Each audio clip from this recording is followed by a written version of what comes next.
ఆంధ్రాలో చంద్రబాబు నాయుడు గారి పరిపాలన విధానం మీకు ఏ విధంగా అనిపిస్తుంది? పెద్దగా ఏం బాగలేదు. ఎందుకని? ఆయన చెప్పిన హామీలు ఏమి ఒకటి కూడా నెరవేర్చదు కదా. ఆ, అంటే జగన్ ఉన్నప్పుడు మనకి పథకాలు ఇచ్చారు కానీ ప్రజలను సోమరిపోతం చేశారు అని అన్నారు. మరి నిజమే సోమరపోతు అంటారా? చేసి ఎలా అవుతారమ్మా, దాని సోమరపోతులు ఎందుకు అవుతారు? ఆ, ఆయన హామీలు ఇచ్చారు, హామీల ప్రకారం ఆయన హామీలు నెరవేర్చారు. ఆయన ఉమ్, ఈయన ఏం చేయలేదు, ఒక పెన్షన్ ఇస్తున్నారు తప్ప. అంటే ఎందుకు ఓడిపోయారంటారు? ఎందుకు ఓడిపోయారంటే ఆ 3 పార్టీలు ఏకమయ్యాయి కదండి. పార్టీలను ఏకపోవడం మీద ఇంకో ఓటింగ్ తక్కువ అయిపోయింది అంతే. అంతే అంటారు. కానీ 40% వచ్చింది. ఆయన 40% ఆయనకు వచ్చింది కదండి.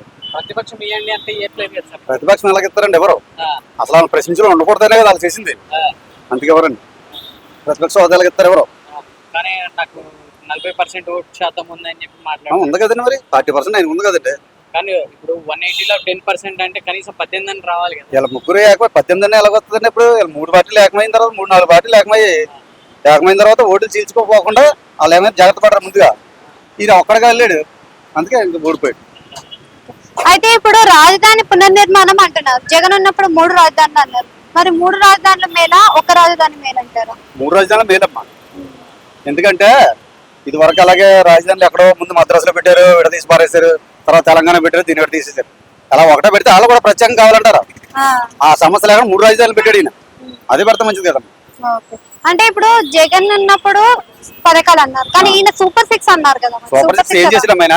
ఉమ్. సూపర్ 6 ఏం చేయలేదు కదా. ఇంటికి దీపం పథకం కింద గ్యాస్ బండ్లు ఇచ్చారు కదా. గ్యాస్ బండ్లు ఎవరికి ఇచ్చారమ్మా? ఎవరికి కావాలి? మాకైతే ఏమీ లేదు, మీకు ఇవ్వలేదు. మాకైతే ఏమీ లేదు. మా ఆంధ్ర